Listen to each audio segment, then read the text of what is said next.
नमस्कार मित्रों, आज मैं आपके लिए लाया हूँ चुंबकत्व से कुछ इम्पोर्टेंट ऑब्जेक्टिव क्वेश्चन जो कि सभी एग्ज़ाम के लिए ज़रूरी है।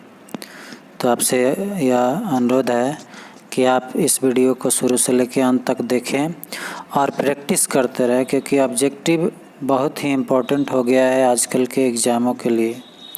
तो इसलिए मेरे साथ आप इसको प्रैक्टिस कीजिए और कमेंट में ज़रूर लिखिएगा कि आप कितना क्वेश्चन जो है सही किए। तो देखते हैं, पहला क्वेश्चन है, अस्थायी चुंबकन किस स्थिति में किया जा सकता है। तो अगर इस्पात हो तो उस स्थिति में हम अस्थायी चुंबकन कर सकते हैं। तो यहाँ आपका आंसर हो गया फर्स्ट सही। आपका आंसर सही हुआ या नहीं ज़रूर भेजिएगा, इसका व्याख्या भी यहाँ दिया हुआ है। नेक्स्ट क्वेश्चन है, अस्थायी चुंबक बनाए जाते हैं, किसके बनाए जाते हैं। तो ये नर्म लोहे के अस्थायी चुंबक बनाए जाते हैं। इसका व्याख्या यहाँ दिया है, आप नोट कर सकते हैं वीडियो को पॉज करके। विद्युत चुंबक नर्म लोहे के क्यों बनाए जाते हैं? क्योंकि इसकी अधिक चुंबकीय प्रवृत्ति होती है और धारण क्षमता भी अधिक होता है, इसलिए इसका नर्म लोहे को ही बनाया जाता है। तो आंसर हो जाएगा सी। नेक्स्ट क्वेश्चन है, यदि एक चुंबक को दो भागों में विभक्त कर दिया जाए। तो दोस्तों, दो भागों में विभक्त कर देते हैं तो ये अलग अलग चुंबक बन जाता है। तो दोनों भाग पृथक पृथक चुंबक बन जाएगा। तो आंसर हो जाएगा आपका फर्स्ट नंबर ही। इसकी व्याख्या देख सकते हैं, किसी चुंबक की आकर्षण शक्ति सबसे अधिक कहाँ होती है। तो चुंबक होता है, जैसे मान लीजिए कि ये एक बार मैग्नेट हम बना दिए तो ये इसका नॉर्थ और साउथ पोल हुआ। तो आकर्षण शक्ति जो है यहीं पर किनारे पर ज़्यादा होगा और सबसे कम बीच में होगा, ये बीच में। इसलिए दोनों किनारों पर ज़्यादा होगा और बीच में कम होगा। फिर क्वेश्चन कह रहा है कि किसी चुंबक की आकर्षण शक्ति सबसे कम कहाँ होती है। तो मध्य में, अभी बताए हैं। नेक्स्ट क्वेश्चन है, निम्न में से कौन सा कथन असत्य है। तो असत्य देखेंगे, इसमें से चुनाव करेंगे। चुंबक के समान ध्रुवों के बीच प्रतिकर्षण होता है, सही बात है। चुंबक के विपरीत ध्रुवों के बीच आकर्षण होता है, ये भी सही है। एक विलग ध्रुव का अस्तित्व नहीं होता है, ये भी सही है। तो किसी चुंबक के बीच से तोड़ देने पर इसके दोनों ध्रुव अलग हो जाते हैं, ये गलत है। बल्कि दो अलग अलग ये चुंबक हो जाते हैं और दोनों ध्रुव सिंगल ध्रुव की अस्तित्व नहीं है, यानी नॉर्थ और साउथ अलग अलग नहीं हो सकता है। तो ये आंसर हो जाएगा लास्ट नंबर। फिर चुंबकीय क्षेत्र का मात्रक होता है। चुंबकीय क्षेत्र का मात्रक क्या होता है?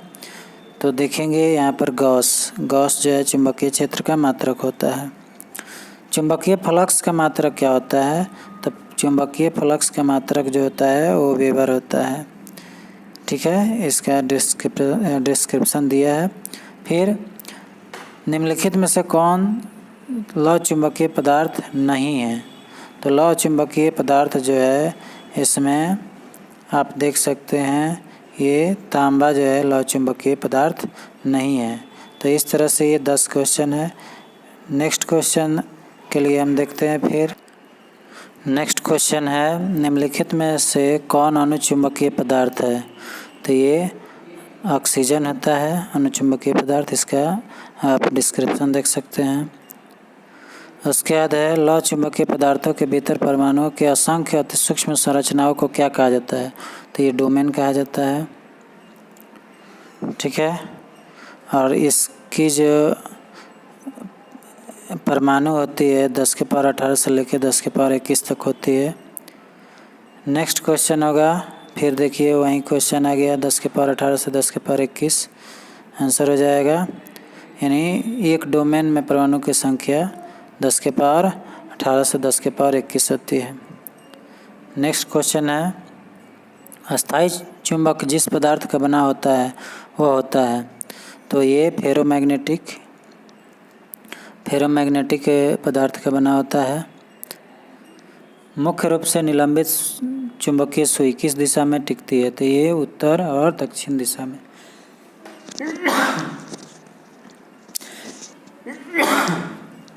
अगला क्वेश्चन है,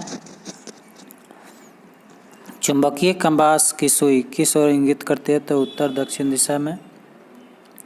ये हो जाएगा निम्न में से एक अचुंबकीय पदार्थ। अचुंबकीय पदार्थ, तो अचुंबकीय पदार्थ जो होता है वो पीतल होता है। उसके बाद स्टील के चुंबकीय करना कठिन है, क्यों? क्योंकि इसकी जो धारण क्षमता होती है वो अधिक होती है, तो धारण क्षमता अधिक होने के कारण आंसर हो जाएगा। एक स्वतंत्र रूप से लटका हुआ चुंबक सदैव ठहरता है, तो उत्तर दक्षिण दिशा में। निम्नलिखित में से कौन सा एक प्रकृति में अनुचुंबकीय है? यानी प्रकृति में, तो ऑक्सीजन जो होता है वो प्रकृति में अनुचुंबकीय होता है। तो इस तरह से जो क्वेश्चन हुआ उस। नेक्स्ट क्वेश्चन है, निम्न में कौन विद्युत चुंबकीय अचुंबकीय है? ये तांबा है। उसके बाद चुंबकीय यमोत्तर और भौगोलिक यमोत्तर के बीच के कोण को क्या कहते हैं? तो ये चुंबकीय नति कहते हैं, सॉरी चुंबकीय दिक्पात कहते हैं। यहाँ आंसर गलत हो गया, इसका सही आंसर होगा चुंबकीय दिक्पात। तो इसी तरह से आंसर गलत मार देते हैं अगर प्रैक्टिस नहीं किए रहेंगे। अगला क्वेश्चन देखते हैं, निम्न में से कौन सा धातु चुंबक द्वारा आकर्षित नहीं होता है? तो चुंबक द्वारा जो एल्युमिनियम होता है वो आकर्षित नहीं होता है। अगला क्वेश्चन है, निम्न में से कौन प्रतिचुंबकीय है? प्रतिचुंबकीय यानी जो चुंबकीय नहीं हो, यानी विस्मत है ये। अगला क्वेश्चन है, एक शक्तिशाली चुंबक है, तो ये शक्तिशाली चुंबक सब पदार्थों को आकर्षित करता है? जरूरी नहीं है, केवल लोहा या मुस्किल धातुओं को आकर्षित करता है? ये भी जरूरी नहीं है, केवल लोहा या मुस्किल धातुओं को आकर्षित करता है किंतु किसी को प्रतिकर्षित नहीं करते। ये सही है। अगला क्वेश्चन, मुक्त रूप से अपने गुरुत्व केंद्र पर अवलंबित चुंबकीय सुई क्षैतिज के साथ जो कोण बनाते हैं उसको ये नमन कोण कहते हैं। उसके बाद है, किसी चुंबकीय पदार्थ को भी चुंबकीय किया जा सकता है, किससे? यानी कौन सी क्रिया द्वारा? तो हथौड़े से पीट कर, गर्म कर, तो दोनों ही तरीके से कर सकते हैं। तो विद्युत धारा का चुंबकीय प्रभाव सर्वप्रथम अवलोकित किया गया, यानी कौन से वैज्ञानिक ने अवलोकित किया? तो ये ऑस्टेड थे। तो ऑस्टेड ने ये सिद्धांत दिया था विद्युत धारा के चुंबकीय प्रभाव को। नेक्स्ट क्वेश्चन है, ध्रुव पर नमन कोण का मान कितना होता है? तो ये होता है 90 डिग्री। 90 डिग्री होता है नमन कोण का मान ध्रुव पर। उसके बाद मुक्त रूप से लटकी हुई चुंबकीय सुई अक्ष भौगोलिक अक्ष के साथ कोण बनाता है? ये 18 डिग्री का कोण बनाता है। तो इस तरह से ये क्वेश्चन हुए। नेक्स्ट क्वेश्चन को देखते हैं। नेक्स्ट क्वेश्चन है, एक स्थिर चुंबक हमेशा दर्शाती है? तो उत्तर उत्तर तथा दक्षिण दक्षिण। तो आंसर हो जाएगा फर्स्ट नंबर। उसके बाद फ्लक्स घनता और चुंबकीय क्षेत्र की क्षमता का अनुपात किसी माध्यम में होता है, उसकी क्या होती है? तो ये पारगम्यता होती है। आंसर हो जाएगा वह क्रिया जिसके द्वारा धातु को अचुंबकीय बनाया जाता है कहलाती है। तो ये डीमैग्नेटाइजेशन कहा जाता है इसको, माने मैग्नेटिक जो प्रॉपर्टी होता है उसको समाप्त कर दिया जाता है। अगला क्वेश्चन, चुंबकीय सुई किस तरफ संकेत करता है? तो ये उत्तर की ओर संकेत करता है। उसके बाद फ्लेमिंग के बाएं हाथ का नियम दिशा बताते हैं। तो विद्युत धारा के उस चालक को में जो विद्युत क्षेत्र में रखा है, विद्युत चालक में चुंबकीय क्षेत्र की, विद्युत चालक में बल की दिशा जब चालक चुंबकीय क्षेत्र में है, इनमें से कोई नहीं, तो ये हो जाएगा answer C number.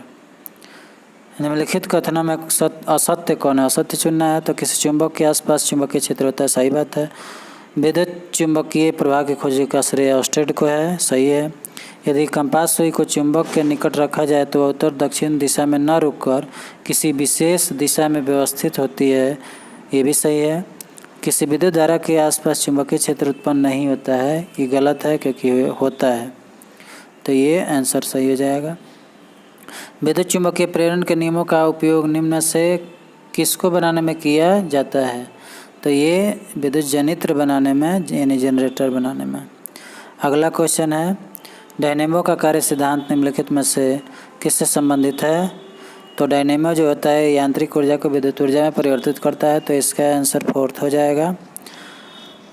Next question है, डायनेमो के कार्य करने का सिद्धांत क्या है? तो वहीं विद्युत चुंबकीय प्रभाव, तो ये हो जाएगा विद्युत चुंबकीय प्रभाव। विद्युत मोटर निम्न सिद्धांत के अनुसार कार्य करता है, तो फैराडे के नियम के अनुसार ये कार्य करता है, बाकी सब गलत है। तो फैराडे के नियम के अनुसार ये कार्य करता है।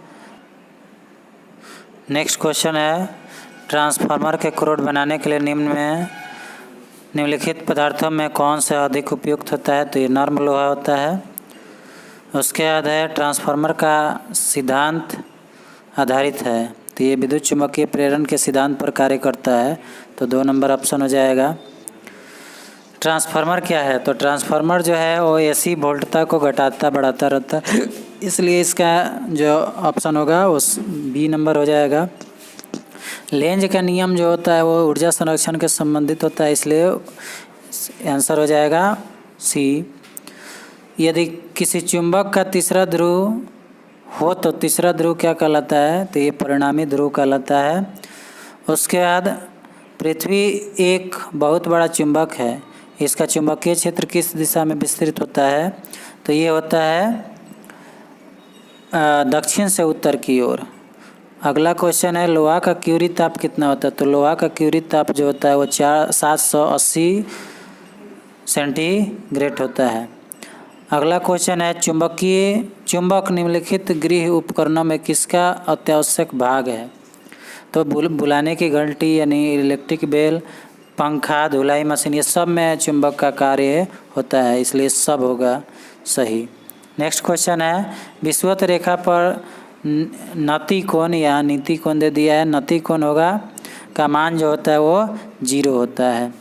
नेक्स्ट क्वेश्चन है, एक समान चुंबकीय क्षेत्र में बल रेखाएं होनी चाहिए, अभिसारी अपसारी एक दूसरे के समांतर, तो एक दूसरे के समांतर होना चाहिए। तो इस तरह से आपका ये 50 क्वेश्चन हुआ, आप इसको ज़रूर प्रैक्टिस कर लें।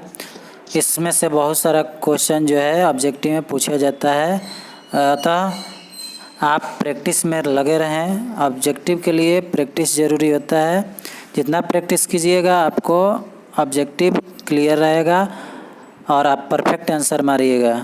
अगर रेगुलर आप इसको प्रैक्टिस नहीं करते हैं तो क्वेश्चन बहुत सारा जान कर भी आप गलती कर सकते हैं, ठीक है?